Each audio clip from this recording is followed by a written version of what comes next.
नमस्कार, एक बार फिर आपके सम्मुख हाजिर हैं। आप देख रहे हैं लाइव तस्वीरों के अंदर। इस समय हम मौजूद हैं स्पीतो के गांव कारखाना में, जहां पर बता दें कि आज बीजेपी के प्रत्याशी राम कुमार गौतम के सुपुत्र रजत गौतम जी यहां पहुंचे हैं और यहां पर आज गांव कारखाना में डोर टू डोर का अपना प्रोग्राम है। जिस तरह की बड़ा काफिला उनके साथ यहां पर गाड़ियों का उनके साथ साथ चल रहा है, जो कि उनको सपोर्ट के अंदर है और आने वाले चुनाव को लेकर के उनको पूरी सपोर्ट कर रहा है। और आज कारखाना गांव के अंदर डोर टू डोर प्रोग्राम उनके द्वारा किया जा रहा है। तो हम बात करते हैं वजह से जो रजत शर्मा जी हैं, उनसे बात करते हैं। जी सर। सर रजत जी नमस्कार। नमस्कार जी। आज डोर टू डोर कैंपेनिंग कर रहे हैं, कमल का फूल लेकर चल रहे हैं, किस तरह का रिस्पॉन्स लेते हैं? आप देख सकते हैं सब लोग खुश हैं, जो साथी हैं सब बीजेपी की नीतियों से बहुत प्यार करते हैं। 10 साल का शासन इतना अच्छा गुजरा है, जहां जा रहे हैं खूब प्यार मिल रहा है, खूब लाड मिल रहा है, बहुत समर्थन मिल रहा है। सफी तो विधानसभा के तकरीबन गांव आप कवर कर चुके हैं, सड़कों का हाल देखा होगा, विकास और रोजगार के लिए क्या एजेंडा सेट किया है? ऐसा है, विकास तो एक निरंतर प्रक्रिया है। ऐसा है कि स्कूल बना दिया और उसमें कंप्यूटर रूम सेट कर दिया, कोई आदमी कहेगा कि ये विकास है, लेकिन मैं कहूंगा उस कंप्यूटर में अगर अपग्रेडेशन नहीं है, वो चल नहीं रहा, उसका ऑपरेटर नहीं है, तो उसका भी निरंतर ध्यान रखना वो विकास की एक विकास है। तो रजत गौतम का रोड मैप क्या रहेगा उस विकास की गति देने में? बड़ी नेशनल हाईवे से लेके, जैसे IMT मानेसर है जो भी मंजूर हुई थी, IMT लेके आएंगे यहाँ पर संफिदों में, और यहाँ रोजगार के इतने अवसर पैदा कर देंगे, कोशिश करेंगे इसको NCR की तरह डेवलप करने की। दादा गौतम वर्सेस कौन, किससे टक्कर? कोई नहीं है टक्कर में, क्यों पड़े हो चक्कर में।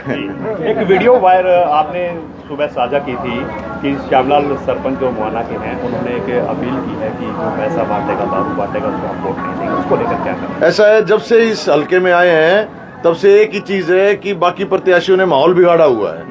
हर आदमी खुलेआम ही कहता है शाम की गुट्टी का जुगाड़ कर दो, शाम को गुट्टी चाहिए। हर आदमी समझाते हैं, बड़े बड़े उम्र के समझाते हैं कि शाम को भाई थोड़ा बहुत घूट छूट दिया करो। हर आदमी समझाता है। देखो, मैं तो एक बात जानता हूं, जैसे स्वामी दयानंद सरस्वती जी ने कहा था, देखो ये शराब पीना और शराब पिलाना दोनों ही बिल्कुल वाहियात चीजें हैं।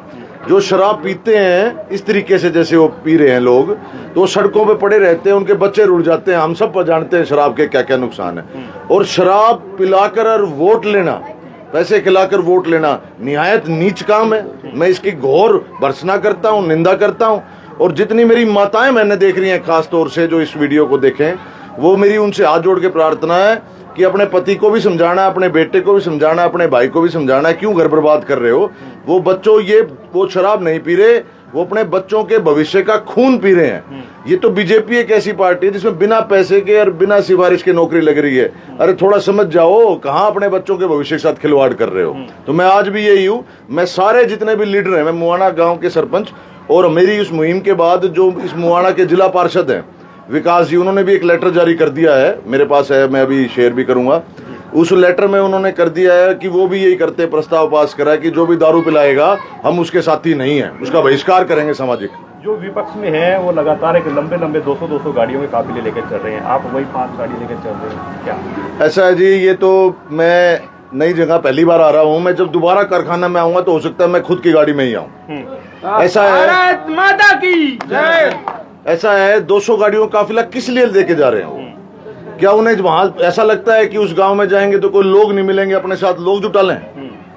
यही कारण हो सकता है, और किस कारण हो सकता है? माहौल तो ऐसा है, कोई गाड़ियों से नहीं बनता, लोगों के दिलों में अपने आप बना हुआ है। जो बीजेपी का वोटर है, बीजेपी के वोटर के तो छाती में कमल का फूल गुदा हुआ है।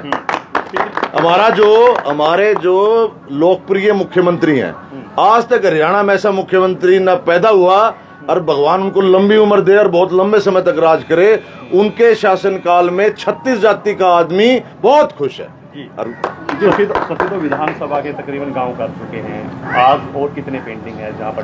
आज मेरा 10 गांव का है, आज ये मेरा 6ठा गांव है, और अपना मैं लेट चल रहा हूँ क्योंकि जहाँ जाता हूँ इतना अपार समर्थन मिलता है। करने होते हैं 5 प्रोग्राम, 25 बन जाते हैं, तो मैं कोशिश कर रहा हूँ, सबसे निवेदन भी कर रहा हूँ कि छोटे ही रखें, थोड़े रखें, समय कम है। बस लोगों में इतना उत्साह हो रहा है, एक पे एक चढ़ के कोशिश करता है कि भाई हमारे भी हो, हमारे। यानी लोगों में आस और उम्मीद जग चुकी है। बिल्कुल। बिल्कुल बिल्कुल उम्मीद नहीं जग चुकी है। लोग बहुत खुश हैं कि एक सच्चा ईमानदार और सारी जिंदगी तपस्या करी है जिसने राजनीति में, वो यहाँ आया है और नायब सैनी साहब जैसे एक बहुत अच्छे और नेक नीति के ईमानदार मुख्यमंत्री ने उनको यहाँ ड्यूटी लगा के भेजा है संगठन के लिए। सफेदों की जनता का अगर आशीर्वाद मिलता है तो पहली कलम से की क्या प्राथमिकता रही है? पहली कलम से जो नायब सैनी जी ने जो अभी करा है, सारे बच्चे पक्के कर दिए अपना, और भी रोजगार ही हमारी मेन डिमांड रहेगी। और एक सफेदों को धर्म की नगरी है, सारे हल्के में जहाँ जाओ धर्म का प्रचार है, इसको कुरुक्षेत्र के बराबर तरजीह दिला के इसको नेशनल लेवल पे लेके आएंगे सफेदों पूरी कॉन्स्टिट्यूंसी को। बहुत बहुत तो जैसे कि अभी आपने देखा कि यहाँ पर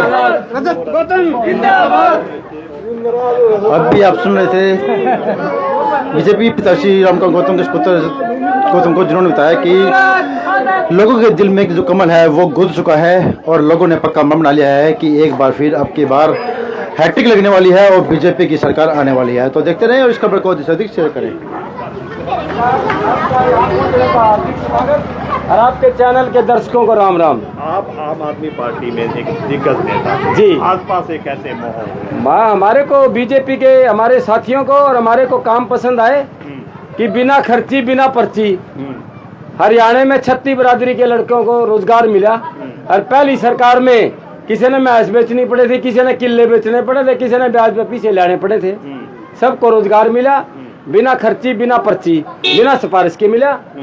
तो इसमें लगता है कि इसमें सिफारिश नहीं है, पैसे देने की जरूरत नहीं बिल्कुल नहीं है, चक्कर काटने की जरूरत नहीं, कोई जरूरत नहीं। हमने पूछा है, गांव में लोगों से गए हैं इसलिए, और हमने आम आदमी पार्टी इसलिए छोड़ा कि वो उस पार्टी से गठबंधन करने जा रहे थे जिस पार्टी में बापू बेटा की चलती है। उसने शैलजा को एक किनारे कर दिया और औसत तोवर को लठ मारे दिल्ली में, तो वो पूरी दलित विरोधी और समाज के सभी वर्गों की विरोधी पार्टी है। अपने से सिवाया वो किसी को बड़ा नेता नहीं मानता। मुख्यमंत्री के सामने आपने बीजेपी का पटका पहना था हाँ जी, अगुवाई में, बिल्कुल लगता है कि पूरा मान सम्मान मिल रहा है? बिल्कुल हमारे को पूरा मान सम्मान मिलेगा, क्योंकि हम जमीन से जुड़े हुए कार्यकर्ता हैं, सामाजिक कार्यकर्ता पहले हैं, राजनीतिक बाद में। बहुत बड़ा गांव है मेरा, 8 गांव में लिखता हूँ मैं, नंद किशोर गोयल, और मातर राजन से 2000 वोटों से इंडिपेंडेंट हारा हुआ एमएलए हूँ, और डाठरत गांव का 1000 वोटों से जीता हुआ सरपंच हूँ, और 3 बारी बेस्ट सरपंच का मुझे अवार्ड मिल चुका है। अब ये लगता है कि सफेदों विधानसभा में चौगुना मुकाबला लोग बोल रहे हैं, आपको क्या लगता है? ऐसा है, बोलने को कुछ भी बोले। अभी दादा गौतम जो 90 के 90 हल्कों में है, इन जैसा धाकड़ प्रत्याशी किसी भी हल्के में नहीं है। जो बेबाक आदमी अपनी बात रखता है, ये शेर की तरह दहाड़ेगा विधानसभा में। जो आदमी जिस पार्टी की टिकट से एमएलए चुना हुआ था पीछे, उसके डिप्टी सीएम को विधानसभा में ये कहता है अगर भाई 11 महकमे ले रहा है, मलाई वाले कल्ला ही चाट गया, ये बहुत बड़ी बात है जी। तो इसलिए ये हमारे सफेदों हल्के की रखवाली करेगा। हमारा सफेदों हल्के में बाबू क्या नाम है, बैरागी साहब जो मंत्री बने, उन्होंने काम कराए पिल्लू खेड़ा में, तहसील एपड़ का सेलर, बीडीओ दफ्तर, ट्रेजरी। उसके बाद सफेदों सूखा पड़ा है विकास के मामले में। उसका कारण क्या है कि सरकार जिसकी हो उसके विपक्ष का एमएलए बना देते हैं।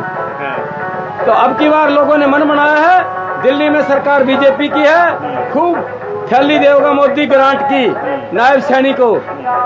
और इतिहास है, जिसकी दिल्ली में सरकार होती है, हरियाणा के लोग हरियाणा में भी उसी पार्टी की सरकार बनाते हैं। बाहर से आया हुआ है, बाहर का नहीं है ये सभी प्रत्याशियों से छत्ती बिरादरी के वोटों के आशीर्वाद से बाहरी है, बाहरी नहीं। गोयल साहब, लेकिन आप भी लगातार देख रहे हैं कुछ स्थानीय नेता आज भी रुके हुए हैं, लेकिन वो मान नहीं पाए, उनको लिए क्या कहेंगे? ऐसा कोई बात नहीं है, सभी नेता अपने अपने फील्ड में बीजेपी के लिए नरेंद्र मोदी को बन के और नायब सैनी बन के काम कर रहे हैं, इसमें कोई दो राय नहीं। हमारे 8 गांवों में 18,000 वोट हैं, 14,000 पोल होंगे।